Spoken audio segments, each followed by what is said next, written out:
Welcome back to the BookEnds YouTube channel. Jessica and I were just talking about goals, so we have an impromptu filming session. We're Yes. jumping on to talk about what 2025 is going to look like for us, what we want our list to look like, and what kind of projects we're looking for. Yeah, I'm super excited for the new year. Maybe more so than I feel like I've been in a long time. Um, so, well, let me just start. And I think you're doing some of this too. I'm reshaping my list in a way that I haven't for years, and I've opened up to things that I feel like over the years I've narrowed my list a little and sort of unintentionally. And I'm broadening what I'm looking for, and I'm going back. Well, what I said is I'm going back to my roots, going back to more romance, especially like paranormal romance. Um, I'm looking for fun books. I feel like the tail end of 2024 was feeling a little dark. It's gloomy. It's actually gloomy here today. And so I'm looking for light and fun. Um, I still love my dark books. You still love your dark books, Oh right? yeah, if there's a murder or a missing child, it just sounds so morbid. But yeah. Yeah, and I still love my dark books, but I haven't done light and fun in a while. And I've put a few of those out on submission recently, and I'm just took on a new client with a really fun paranormal romance speculative book that I'm super excited about. Yeah, it's funny because when I first started here, you were doing like so much of the backlist was what you're talking about. There was so Yeah. much paranormal romance, a lot of cozies, lighter. And then you had started to do like a lot of historical, a lot of thrillers and suspense. And now it's funny to see you'd never really see it yourself as an agent, but you can watch another agent's list sort of like morph and change, which is pretty cool. So it is cool to see you're going back to that. Yeah, it's been really fun. I'm still looking for the suspense in the dark and dead bodies everywhere, but Yeah. Well, that's one of yeah, the good things. We don't have to choose. We can just kind of open up and right. it's easy to like focus in on things, but I don't know. Well, you're really widening your adult list, right? Yeah, so I always say like our lists kind of do their own thing, and You my do. list did its own thing. I have a lot of kid lit and a lot of picture book authors and illustrators, which I love and I'm still planning on working with. But I thought about what I love to read and what I like Yeah. to do in my spare time. So I kind of want to bring some of that to my list. So yeah, I've opened up to fantasy and speculative, which I have never been open to. Not even when I was doing like why I was never really open to it at all.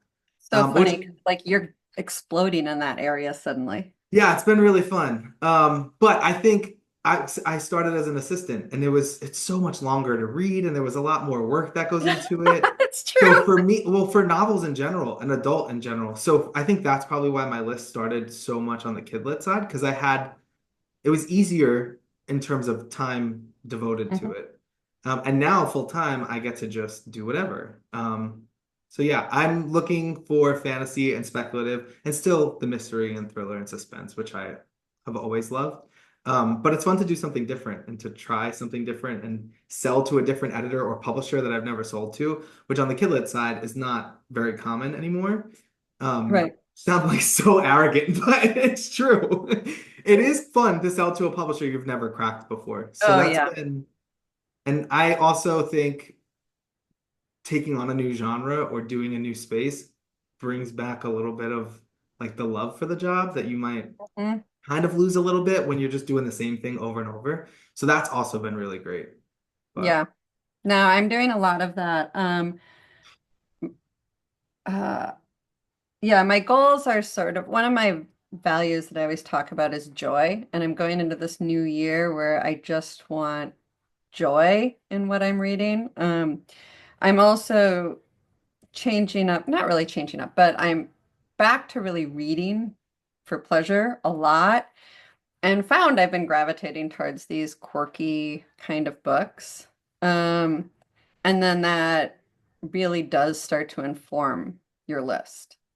it does. I think the more you read, the more you want to do something different. Yeah, Which means, I'm just going to say this for all of our viewers, we should probably bring back our read videos, we even should. like every other month. Yeah, I think we should because we haven't done one in a long time. Yeah. So, what are you looking for across the board? Like Okay, what genres? Because I don't think you said that. right. So I am looking for suspense, mystery, thrillers. I always think suspense and thrillers go hand in hand. Um, So, I realized something in the middle of a conference and I gave an explanation on the difference between thrillers and suspense. And I was yeah. like, wow, there is a big difference between them. There is, but I feel like if you eliminate one, you eliminate books that might be misnamed by authors. Yeah, So exactly. if they're unsure, they might call it a thriller, and if I don't have thrillers on my list, but yes, a traditional thriller is not, I'm more suspense than thriller. Yeah, you are more suspense than thriller. They're like Yeah. the what's that book that you read recently and loved? It's black with a red stripe on the cover, or like dark blue with a red stripe. I don't remember. Is it over here? Oh, it's the big book. I can't remember the title. Well, I'm gonna have to look at my Goodreads. Anyway, you're saying, what were you saying? It's more suspense than Yeah, thriller? yeah. It was, oh gosh.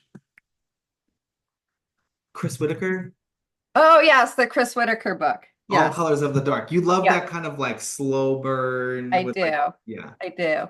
I do. And thriller, I tend to feel like a lot of the thrillers tend to be more like espionage, kind of military, and that's not my thing. Neither of us are looking for that, Mm-mm. but we get so many of those. You get way more than me. I don't really get them as much anymore. Oh, you don't? I'm gonna have to Mm-mm. copy your MSWL. So yeah, That's so fine. suspense mystery. I am looking for romance. I am looking for anything speculative. So in other words, every genre I do, magic. I love magic. I love witches. I just love elements of magic. So all of that is on my list.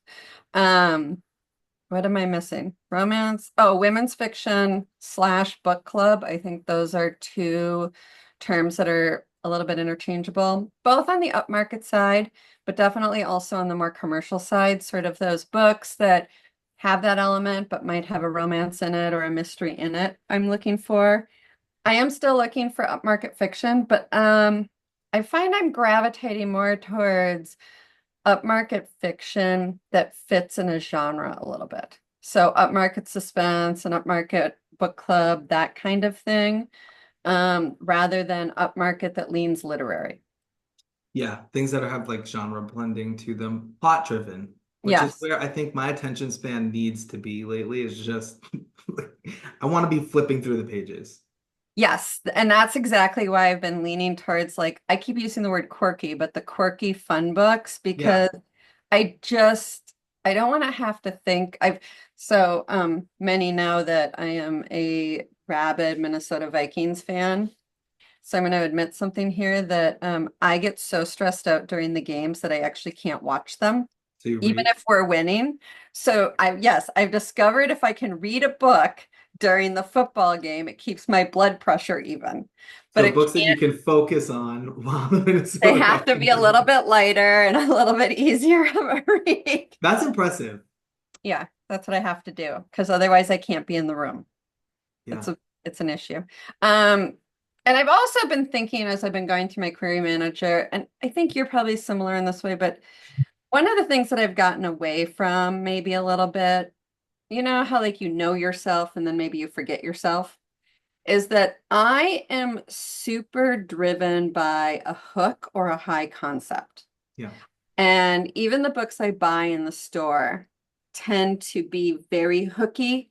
Like within two sentences, I'm like, that sounds really cool and interesting and different, and really high concept books. So in all the genres, that sort of high concept matters to me a lot. Well, we meet pretty regularly, and whenever one of us has a book that we love, we know it because the other person can tell us what it's about in just like two or three sentences. And Yes. that's something that, so think of us on a meeting telling each other about the other book. And like that three-sentence pitch of like this happens, and then this happens. That's kind of what we mean by like high concept, Yes. hooky, things that we can quickly say and hook somebody in on. Like this is what happens, or this is what the book is, and that's why it has grabbed me so much. I think we both really respond well to that. Totally. And I think like when you're thinking about pitching your book and whether it's high concept or you're looking to write a high concept book, think about pitching or talking about your book to non-readers because non-readers space out after three sentences. They don't know the tropes and like the expectations of the Right. genre. Like it's not quite there for them. Right. So if you can get them interested in two sentences, that's what a high concept is to me. Yeah, absolutely. And we were So, both really looking for high concept. I think across all the genres that we're looking for, even in book club, I think that's what yes. makes a book club or upmarket fiction book stand out to me lately Yeah. is it has that hook, but it still has the really beautiful writing, great characterization, but not at the expense of plot. Yeah. And no, and the plot is really super important. I of course, we all love great writing. Yeah. I need good writing, but I don't need great writing. I think of like fantastic writing, like literary fiction, and I think there is definitely fantastic writing in commercial fiction, but it's a different style of writing. I do not need your English professor from college's judgment on your writing. That's not what I'm looking for. Yeah. That kind of literary sensibility is not something that makes a book tick for you. No, no, it's about pacing. It's about the rhythm of the book. It's about the characterization and, like you said, the plot. Yeah. So what have you been reading? What do you want to see the next of? Oh, see, now luckily you made me call up my Goodreads That because I is can't that was good remember. timing. And to be honest, I'm open on Goodreads. So anybody who I don't review books I read. This is how I keep track of the books I read. So if anybody's interested in what I'm looking at, you can definitely follow me on Goodreads. I do read on Audible a lot of nonfiction memoir that I would never represent, just so you know. Um, so what have I been reading? So Amanda turned me on to Mrs. Quinn's Rise to Fame by Olivia Ford, which is just so charming and lovely and quirky. It's about a woman in her 70s who ends up entering the Great British Bake Off, basically, the version of that. But so it's just fun and wonderful, and the writing is so great, but it also is deeper than that. So it has that really balance of being a very light page turning read, but also really like makes you think and think about the book at the end. Definitely a book club book, and I really liked that. And basing some of my list on that. The Dead Romantics by Ashley Poston. I That was a love. good one. Yeah. So fun. Um, All the Colors of the Dark, like you said, The God of the Woods, which I know Oh for my gosh. you. I love that book. That actually became like a new favorite. I think that has broken my top 10. Me and Amanda and you, I think we all read it around the same time, within a couple weeks of each other. Yeah. And Amanda also loved it too. So if you've got a book like that, also think of Amanda. And I would say if you wrote a book like God of the Woods, I do think if you're trying to figure out who between us to send to, I actually think that's more you than me. I love that book so much. Yes, that's the reason I think it's more you than me. What about you? Well, The God of the Woods, that's like my current mystery suspense obsession. I read Listen for the Lie, and then this is on the thriller suspense. I have not gotten You've that one not yet. read it yet? I thought you No, did. I know. No, I'm sorry, I haven't It yet. was really good. It wasn't like I think why I loved it so much was because it was kind of familiar, Yeah. but it was told in a very different, exciting, fresh way. Like it's What we're looking for. that's I exactly what want I'm a looking for. familiar book told in a fresh way. That's what I Yeah. want. It's the trope that like has popped up in thrillers so many times. It's someone who was maybe part of a crime, doesn't remember it, goes back home. Like there's a lot of tropes that were Love layered. all of the going back home, Yeah, maybe yeah, I part of the love crime. that. That's all my thing. Cold cases, anything like Yes. that. But this one was done in like the voice was incredible, the characters were great. The tropes were layered in a way where it felt different, at least to me. Yeah. So I love that one. What else have I read? I love Kia Abdullah, your client's books. Like Yeah. that courtroom setting is always fun to me. And Kate Alice Marshall. You've read Kate Alice Marshall? I think so. Oh God, titles are going right out of my head. No One Can Know, I think. I know Oh, that I've you've read read that. them. I think I've read that one. You've read Yep. them. Yeah, I Yeah, know that yeah, you've read yeah. them. Also, I've read Only If You're Lucky by Stacey Willingham. Have you read that one? No, she wrote Flicker in the Dark. Is that Yeah, correct? this Yeah, I one haven't read. was, I loved Flicker in the Dark. This was so much better. This one was Okay. really good. So I would recommend that. Okay. And then on the fantasy side, I've read so much lately. What's one thing that I've loved? I love S.A. Chakraborty's books, the City of Brass trilogy, Hmm. and Jade City, that whole trilogy, which I know I've talked about on here before. I've talked about both of them on here before. I like things there that are political. I love things that have really fun, different world building.